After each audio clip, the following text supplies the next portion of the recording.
Manchester United. Oh Lord. Let me say that again. Manchester United. That word, what does it mean? There was no men on that pitch. There was no chest to play for that badge. There was no unity or cohesion to play for the manager. It was like we bought some tickets to the zoo to watch 11 elephants trying to kick that ball up the field and stumbling on the way. Or, in other words, for me, it was like watching a David Attenborough documentary about a snail's funeral. This how poor this game was to me. It was a snore fest, you know. It was a bad day at the office, some people might say. But in order to have a bad day at the office, you have to turn up to the office. And none of them did turn up to the office. But we are not here to take away the victory for Newcastle. Big up for Newcastle. They got the reverse 2 goals back. We won the trophy, but they won the Battle of St. James's Park. This is what we're here for at MUFC Realist TV, to call a spade a spade. And what better way is to do is to introduce also my guest, Jay Daly. But before I do that, please, guys, like and smash all that jazz below. And I know it's hard. You know, I'm suffering. I'm a sore loser. But please support by liking, subscribing, hit that notification buttons and all that just down below. Let's go. Let's do this. Let's go. Let's call a spade a spade.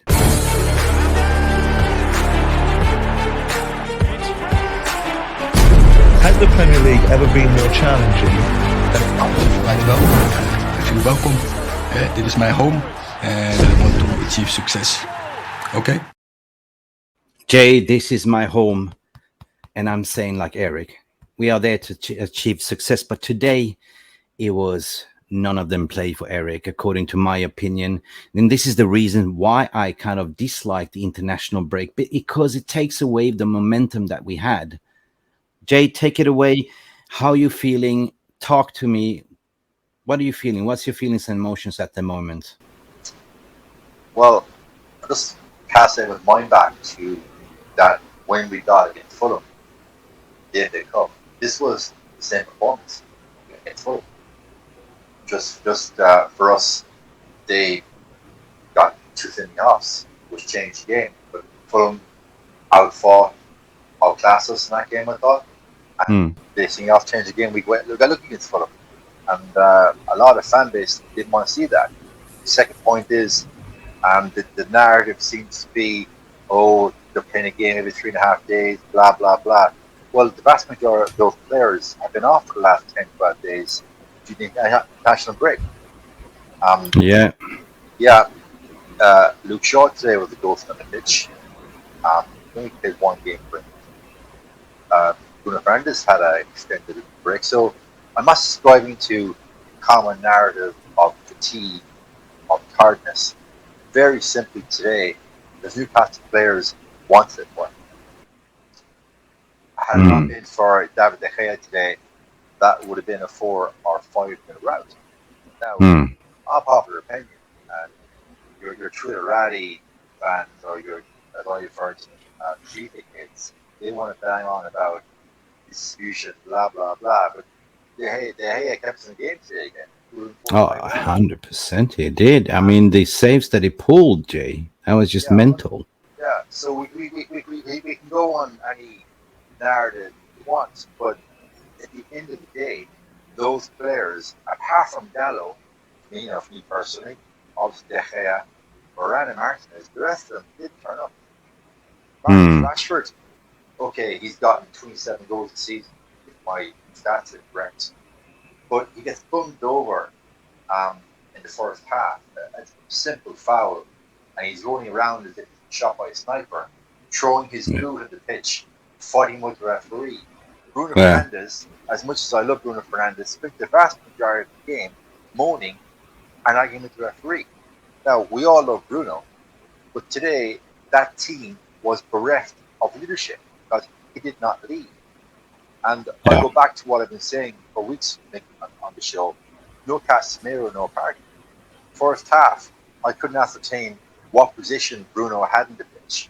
And I'm going to say right now, I think when Casemiro plays, he conducts that midfield like conducting an orchestra. I saw Bruno Fernandes headed his chicken that we become so accustomed to under Solskjaer. So that midfield Yeah. today was bereft of leadership. There was no one to take the ball off the back four and start a counter attack. We had one shot on target in 94 first. minutes against Newcastle. Oh. And right now, we are a point ahead of Spurs, who play tomorrow. We got a plus, I think, 4 or 5 in goal difference. They're plus 7. So by tomorrow night, Mick, we could be sitting in 5th place. Yeah, but don't they have one more game to play? I mean, one more game ahead of us. That's Spurs, or according to my memory. Okay. But end of the day, Mike, tomorrow night, we could be 5th place. 2 points behind Spurs. Yeah. Knock, knock. Here we go. Who's there? Botswana Papi. Oh, hello, Jay. Hello, Mick. Oh, your volume is way out of line. Oh, you. And he's, So loud. and he's smiling. And he's smiling. It's just, Papi, this is a therapy session, my friend. Therapy, bro. Yo, I am here, because I feel like it's one of those things where we just have to smile in the misery, and you were not too happy. I was watching your live stream after the match. I saw you how you were ranting, sir. Oh, I was not happy. I was not happy at all, and I'm still not happy. And it's one of those things where I feel like today was a wake up call.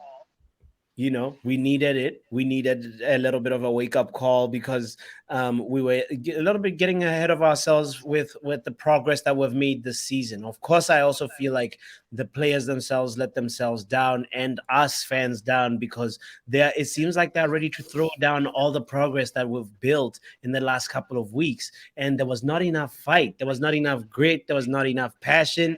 And, I'm almost getting a little bit tired of the transition football, and I feel like we just need to just almost reset and just go back to basics. We just didn't see how in the first half we couldn't even control the midfield. Second half we still weren't able to control the midfield, and usually Ten Hag is able to fix that. I don't know like what your opinions of what happened in terms of the tactics, but there was just something that was just off as well from Erik Ten Hag's side, Oh, 100%. I'm just going to Ahmed Bart. Welcome to the chat. Disgraceful performance. Some of these players been having too many waffles in their spare time, it seems. Big up, Ahmed. Big up, Ahmed, mate. yeah. Rashford is having bagels and donuts still. He's still in New York. He's definitely not in Carrington right now. This is easily one of Rashford's worst performances. Like I haven't seen Rashford since Qatar. Let's say that it's probably one of his worst performances since Qatar. And obviously the other argument is like he didn't get a lot of support from the midfield. When you're a forward and you're getting very, very limited chances with the ball, and the moments when you get the ball, it's not really favorable for you to do your thing. He had that one-on-one with Trippier that he could have done something with, but other than that, it was very, very slim chances, very minimal chances for all our forwards, and that also goes back to, that's why I have to look at the manager and say, we had a statistic in the first half where we pretty much didn't have a single. It's the first time we haven't registered as a shot on target, and at least under Ten Hag, I think. So it's just one of them things that I feel like there was something that was tactically wrong, as well as with the players as well. They just couldn't. Dalot, I heard you, Jay, talking about Dalot. My feeling about Dalot is like I'm ready for a different kind of right back to audition and try for that for that right back position, because obviously Wan-Bissaka, and it's unfortunate he was ill, but Dalot can seem to get back to the Dalot that we saw just before the World Cup, and that's worrying to me. Just hold my beer on that one. We're gonna unpack that one as well. I'm just gonna go to a comment from Man United Mania. Big up for a big supporter of the channel. He says Rashford made so many runs as always, but nobody picked him up. This is why we miss Casemiro. He always finds him. Yeah, we miss Casemiro. I mean, this was a game when it was clear and obviously that if Casemiro is gone, injured or suspended, the drop off is huge. We're talking about falling off the Eiffel Tower and landing on a pile of shit. To be honest, I'm sorry for saying that, but this is kind of the way I feel, right? I was expecting to see more. Okay, McTominay, he did a great Scottish international, but at Scotland, that's international football. We're talking about Premier League. We're talking about going to St. James's Park, talking about playing Newcastle in the competitive midfield, what they have. The Ginger Longstaff and Bruno Algemers and all them. International football is an anomaly. Like we were chatting last Monday before Ireland played France, and it was their case of how many France would win by. France narrowly beat Ireland by 1 goal. Ireland should have got a draw. That's the anomaly that international football is. That Scott McTominay can rock up and score 2 in Spain. It's apples and oranges comparing them. But the commentary, Papi, I don't know what commentary you had on today, but Gary Neville and his co-commentator in the first half were bigging up Gary Neville, bigging up McTominay like it's fucking yes. In the first half? Absolute bullshit, yeah. That's BS. But that's the crap waiting to you here, right? And a lot of the sheep fans, because it's on Sky Sports or BT, they believe because, Gary Neville said it, so it must be true. Or a commentator said it. And I don't know what feed. Tell me what feed you get yours from. But I was like, are they watching the same game I'm watching? That's really, really worrying me, because I could say Scott McTominay had a horrible game, and his only 2 good moments were actually in the second half where he stole the ball. I can't remember from who, but then that run that somebody was running the cross, Mick, the run in the cross that you were talking about with Mick just before I came in. Those were the only 2 moments of Scott McTominay of good. They're not even brilliance moments. The narrative that we're getting in the first half is, Scott, his work rate, is so good.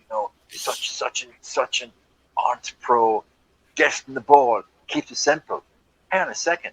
It's not only football we're watching. It's the Premier League. This is supposed to be the creme de la creme of English football. And a player gets lauded for work rate, keep it simple. Come on. It's bullshit.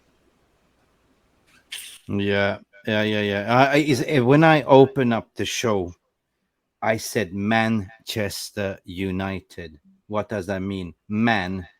There was no men on the field. Chest. Nobody played without chest. United. There was no cohesion. There was static. It was like walking into H&M and looking at all these static mannequins standing there, like, wearing this shirt. That's how it is. They were stiff as.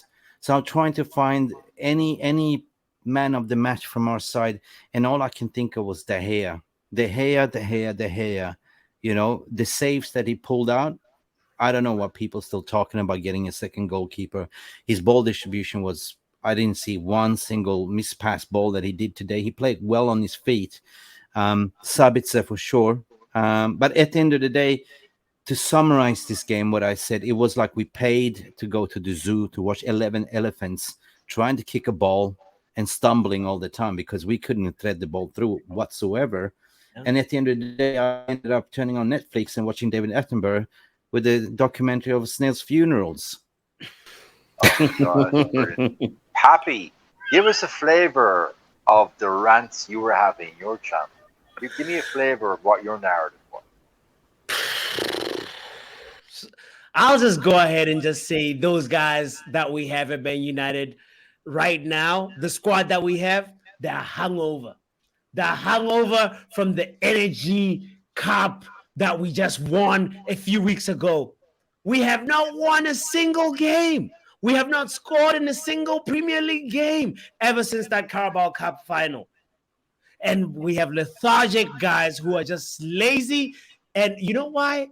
Because satisfaction breeds complacency, and we're starting to see some players that were just like, oh, we're winners, oh, we're happy, oh, look at this. Right now, a lot of people are static, a lot of people were just glued to the ground. You didn't even look like you had a 10-day break, Luke Shaw, did you even kick a ball in your break? He reminds me of one of those when it's school break, a summer break, you don't read your textbook, you don't read nothing in your schoolwork, you don't do any of your assignments that you're supposed to do in the break, and then you're supposed to go ahead and get going when school starts. No, man, kick a ball during the break. I know it's international break, but do something, some drills.